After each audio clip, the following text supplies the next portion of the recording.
जो आज का ट्वीट बहुजन समाज पार्टी की सुप्रीमो मायावती की तरफ से आया है, उन्होंने उसमें वक्फ बोर्ड बिल को लेकर के बात कही है। और कल जब उनकी प्रेस कॉन्फ्रेंस हो रही थी तो उन्होंने क्लियरली महाबोधि विहार मंदिर को लेकर के जो बुद्धिस्टों की आस्था का केंद्र है और तमाम भारत के लोग जो बुद्धिस्ट धर्म को मानते हैं उनकी आस्था का केंद्र है, और पूरे संसार के अंदर यानी वर्ल्ड के अंदर जिसकी बात होती है, लोग दुनिया के कोने-कोने से आकर के बिहार के अंदर महाबोधि विहार मंदिर में तथागत गौतम बुद्ध के दर्शन करते हैं। और वहाँ पर जिस तरीके से जो बुद्ध धर्म की जो रीति-रिवाज है, जो उनके संस्कृति है, उनकी सभ्यता है, उससे अलग हट करके हिंदू रीति-रिवाजों को वहाँ पर उसको जगह दी गई है। और हिंदू धर्म के 4 लोगों को कमेटी के अंदर कांग्रेस पार्टी के समय में उनको ऐड किया गया था। उसके खिलाफ अब एक बहुत बड़ा आंदोलन बिहार के अंदर ही नहीं, पूरे देश के अंदर और दुनिया के अंदर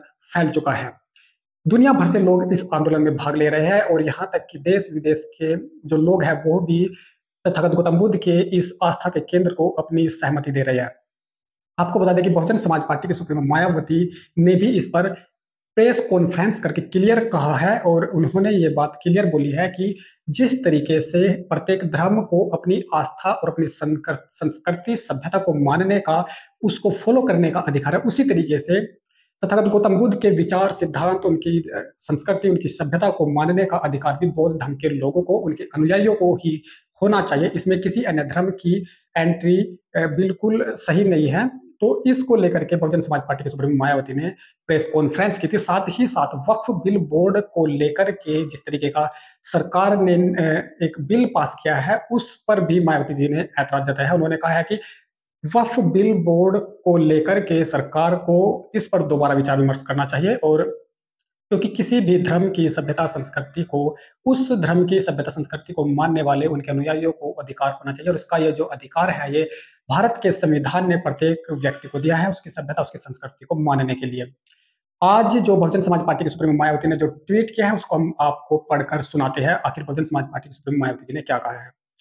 मायावती जी ने कहा है कि वक्फ संशोधन बिल पर लोकसभा में हुई लंबी चर्चा में नेता प्रतिपक्ष द्वारा कुछ नहीं बोलना, अर्थात सीएए की तरह संविधान उल्लंघन का मामला होने के विपक्ष के आरोप के बावजूद इनका चुप्पी साधे रहना क्या उचित है। इसे लेकर मुस्लिम समाज में आक्रोश व इनके इंडिया गठबंधन में भी बेचैनी स्वाभाविक है। यानी इंडिया गठबंधन पर उन्होंने वार किया है कि इंडिया गठबंधन के जो लोग हैं, जो मुस्लिम समाज के हक अधिकारों की बात करते हैं, उनको वोटों को लेने के लिए तरह तरह के बयान देते हैं, तो वो लोग, इंडिया गठबंधन जैसे लोग जो गठबंधन बनाते हैं, आखिर वो लोग इस पर चुप्पी साधे हुए क्यों हैं, क्यों वो अपने मुंह से एक भी शब्द नहीं बोल रहे हैं। मायावती जी ने आगे लिखा है, वैसे भी देश में बहुजनों के हित, कल्याण एवं सरकारी नौकरी व शिक्षा आदि में इन वर्गों के आरक्षण के अधिकार को निष्प्रभावी व निष्क्रिय बनाकर इन्हें वंचित बनाए रखने के मामले में कांग्रेस पार्टी, भाजपा आदि ये पार्टियां बराबर की दोषी।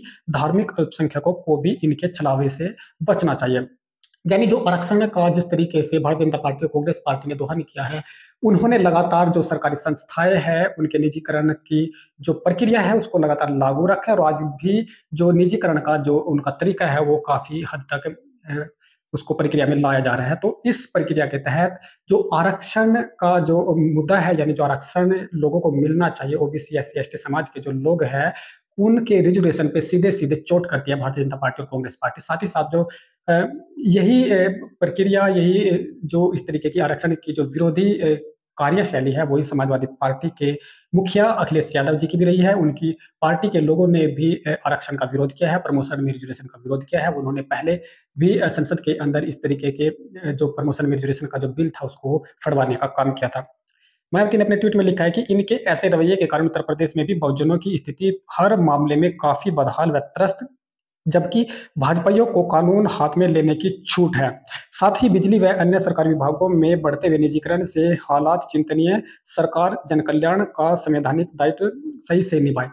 मायावती जी ने कहा, जिस तरीके से बिजली विभाग को भी निजीकरण में लिया जा रहा है, उसका निजीकरण करने की प्रक्रिया चलाई जा रही है, तो उसको लेकर के मायावती जी ने कहा है कि सरकार संवैधानिक तरीके से अपनी प्रक्रिया को, अपने संवैधानिक दायित्व को समझे और ये जो निजीकरण का जो दौर है इसको समाप्त करने का काम करे।